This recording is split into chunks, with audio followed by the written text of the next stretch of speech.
You wake up early one morning. The sun has barely stretched across your window. You stumble toward the kitchen, still half asleep. And there it is on the floor, a lifeless mouse. No blood, no struggle, just silence. And next to it, your cat. Proud, calm, waiting. Your heart skips. You feel a swirl of confusion, horror, maybe even gratitude. Is it a gift, a warning, a mistake? And the deeper question forms, why? Why do cats, these beautiful, graceful creatures, bring dead animals to the people they love? This isn't just random behavior. It's ancient, personal, and strangely intimate. But to understand it fully, we have to go back not just years, but thousands of years before litter boxes, before toys, before humans ever dared to call a cat their own. Long before cats curled up in your lap. They ruled the wild with silent paws and unblinking eyes. They were hunters, not just survivors, predators that thrived on stealth, speed, and patience. Your domestic cat, whether she's Persian, Siamese, tabby, or tuxedo, still carries the DNA of a skilled wild cat. In fact, genetically, today's house cat is nearly identical to its ancient ancestor, Felis libica, the African wild cat. This hunter still lives inside your cat. It wakes up in the rustle of paper, the twitch of a tail, the flick of a feathered toy. It prowls in their stillness. It whispers through their pupils, which narrow in daylight and dilate like moonless skies at night. So when your cat brings you a dead mouse, she's not just showing off. She's reaching deep into a biological legacy, older than human civilization itself. This is the part many people don't expect. When a mother cat gives birth, she does more than protect, she teaches. At first, she hunts alone, then she brings her kittens already dead prey. Not to feed them, but to train them. It's a lesson, a survival gift, step one in becoming a cat. Later, she brings injured prey, barely alive, so her kittens can practice the kill. It's harsh, but it's nature's curriculum. Now picture this, your cat doesn't see you as her owner. She sees you as her responsibility. A clumsy, non-hunting, slow-moving kitten that doesn't know how to fend for yourself. So what does she do? She teaches. She feeds.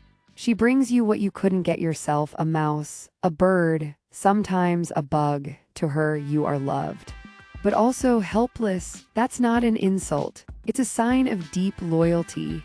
Imagine a quiet corner of a barn, a soft nest of straw, 3 kittens barely walking. Their mother slips in through a crack in the wall. A small, lifeless mouse clamped gently in her teeth. She drops it near the kittens and sits back, watching, waiting. This is how it starts. From the wild to the household, this behavior has endured. It's not about cruelty, it's about preparation, about growth. Mother cats don't just raise their kittens, they mentor them. The process is so consistent that animal behaviorists have tracked it in stages. Bringing dead prey, the first step, gentle exposure. Bringing live but injured prey, encouraging practice. Allowing kittens to hunt with her, collaborative learning. Letting kittens hunt alone, graduation day. This instinct doesn't disappear with domestication. So when your spayed, well-fed, indoor-outdoor cat brings you a dead lizard or bird, she's not confused. She's mentoring you, even if you're 30 years old, sitting on a couch with an iPad. In her eyes, you're the kitten, the one that never learned to hunt. Cats are not pack animals. They don't obey alphas like wolves do. Their world is defined by space, scent, and silence. But they are not without loyalty. When a cat adopts a human or allows a human to live in her territory, she takes on a role, protector, provider, and sometimes instructor.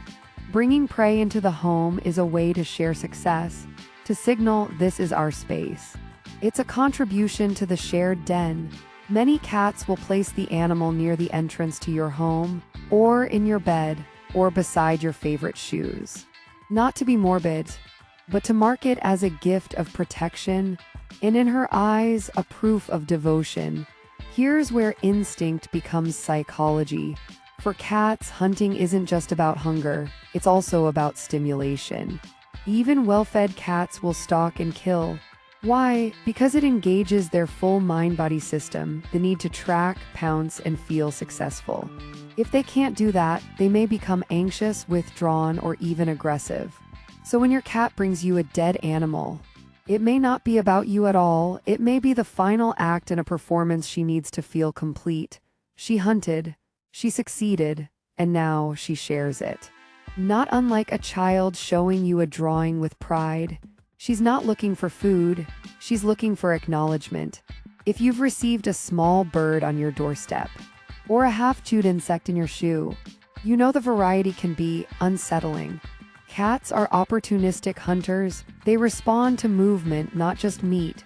To a cat, a fluttering moth is no different than a darting mouse. Both activate the same ancient circuitry, and yes, that can lead to some creative gifts. Lizards, especially in warm climates. Frogs, if near ponds or gardens. Bats occasionally. Squirrels, though rarely successful. Even worms or sticks, symbolic prey. Some cats even bring toys or socks when real animals aren't available. That's the depth of the instinct. When prey is absent, symbolic offerings appear. You may wonder, what about indoor cats? They're never outside, they've never seen a mouse. And the answer is simple, the instinct remains. If a cat has no access to real prey, she may substitute toys, bits of fabric, or even your belongings. This is especially common in female cats, even if spayed. Older cats with maternal tendencies. Cats who have previously lived outdoors. You might wake up to a row of small plush toys on your pillow. Or your cat might drop a crumpled paper ball in your lap and meow insistently. It's the same message. Look, I brought this. It's not just play, it's instinct filtered through domestic life. Your cat doesn't speak your language. She doesn't send text messages. She won't call you to check in. She may not even cuddle when you want her to. But in the language of cats, bringing prey is a deeply intimate act. Cats are extremely selective in their social bonding. Most are solitary hunters by nature. So when a cat chooses to share the results of her hunt, it means you've earned something rare, not obedience, not ownership, but belonging. Some researchers compare it to how a cat might treat its own kitten. Either way, it's personal, and that's part of what makes this behavior so fascinating, because it's not just about prey, it's about the relationship. Here's a question many cat owners never ask. What does your cat feel when she brings you a dead animal? We often focus on what it means for us, but what's going on emotionally for her?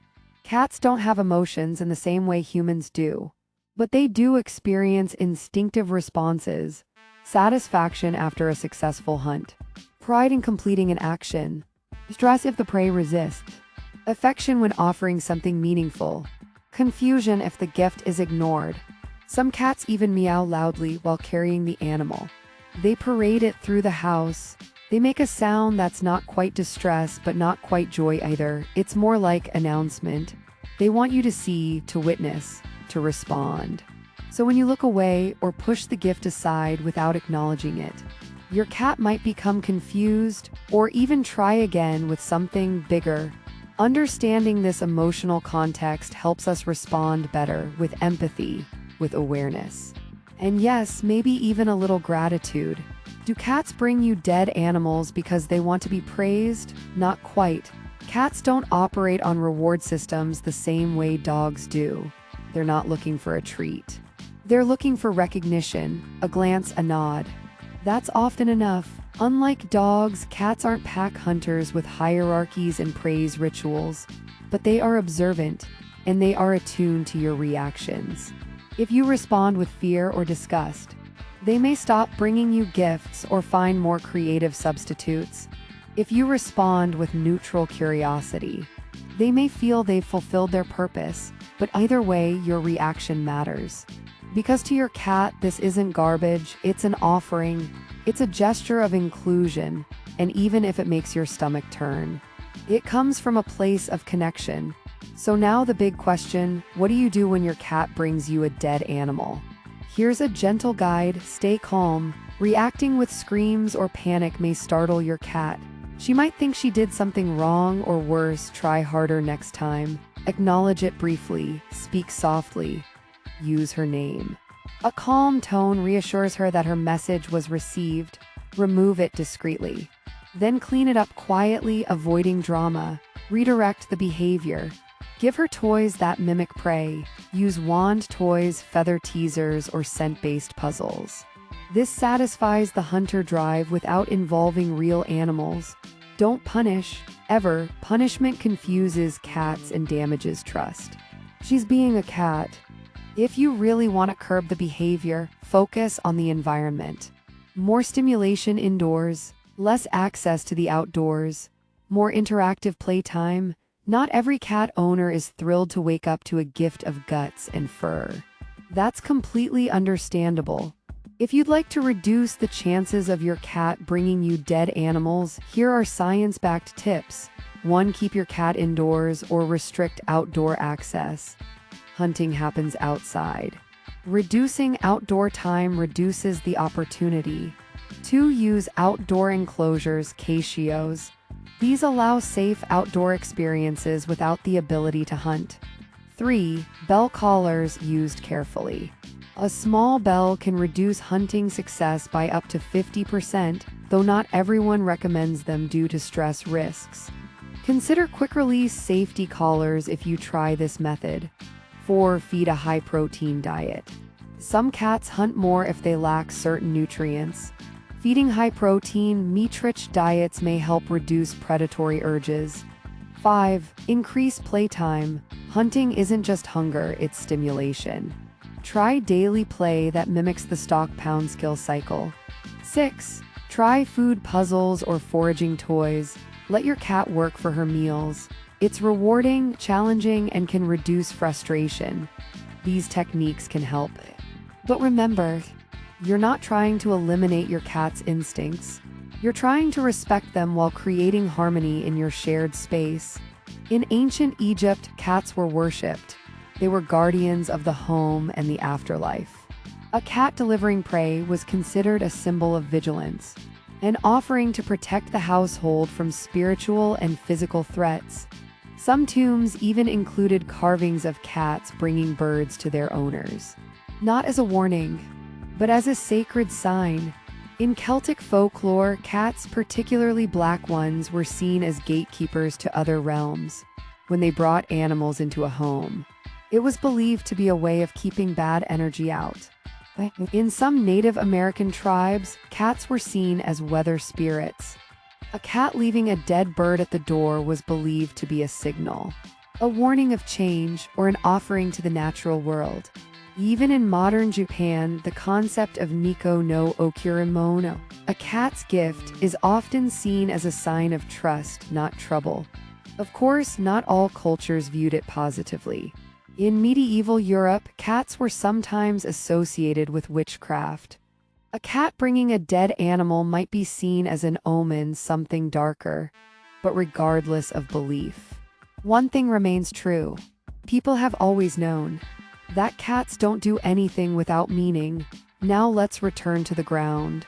The science, the behavior. Veterinary experts, animal psychologists, and biologists have spent decades studying feline prey behavior. Here's what they've confirmed. Cats don't kill only to eat. Well-fed cats still hunt because the drive is neurological, not just nutritional. They bring prey to safe spaces.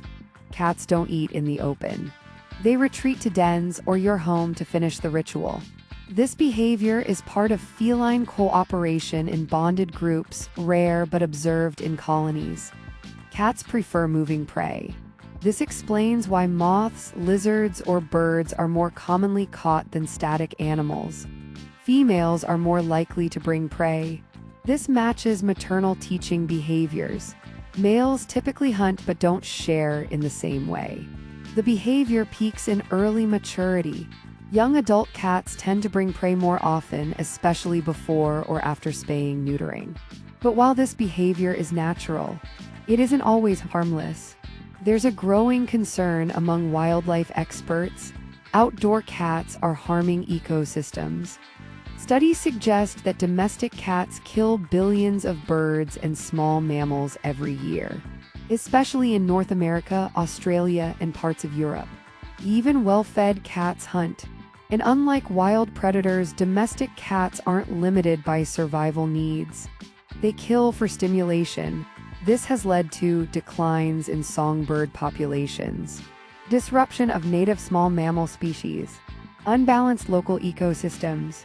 Some communities have implemented guidelines, encouraging cat owners to keep pets indoors, recommending outdoor enclosures or cages, promoting responsible ownership and microchipping.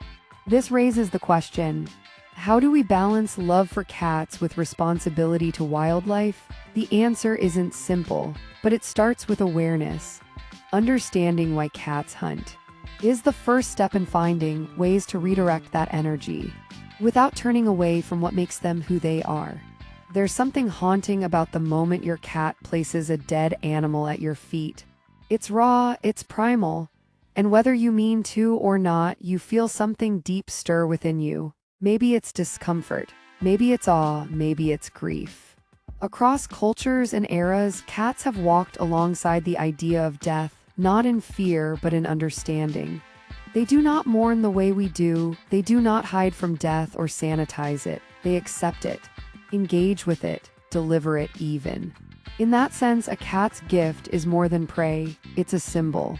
Some mystics believe cats bring these animals to absorb energy on your behalf, taking fear or negativity and transforming it.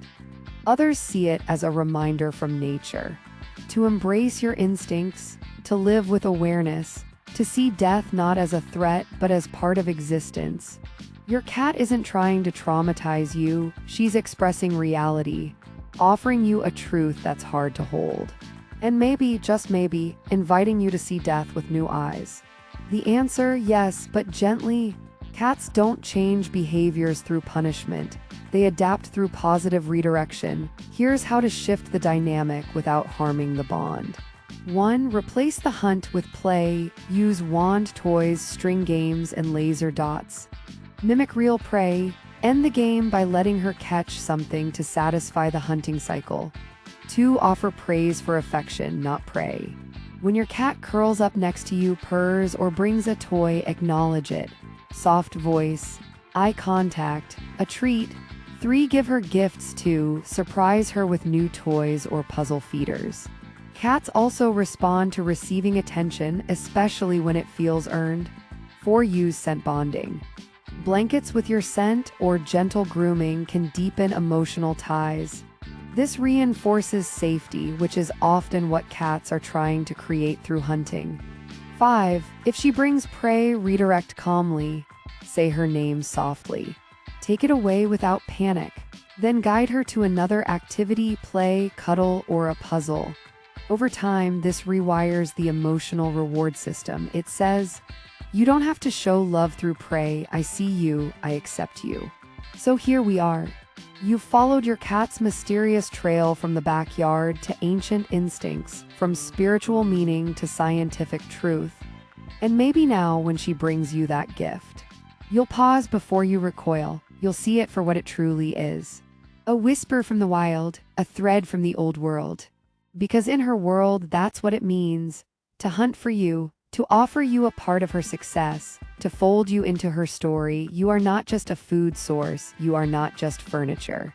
You are to her home, and in the quiet, curious, complex heart of a cat.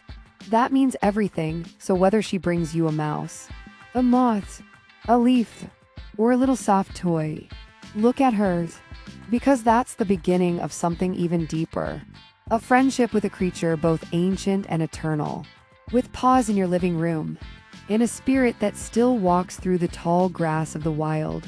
So the next time you find a small creature at your doorstep, or a toy on your pillow, or a feather at your feet, don't rush to judgment. Don't turn away in frustration. Look closer. What your cat is offering you isn't just a thing, it's a moment, a bridge, a truth. That dead animal may startle you, it may even disgust you. But underneath it all, it's a symbol of love. Raw, real, and instinctual, your cat could have eaten it, buried it, left it behind. But instead, she brought it to you to share, to bond, to remind you that deep inside her soft paws and gentle purr beats the heart of a survivor. and the soul of a friend. She doesn't use words, but this is her language, a language of claws and care, of instinct and intimacy, of wild gifts wrapped in silence. And in accepting it, however strange it may seem, you are honoring something ancient, something sacred, something feline. Thank her, love her.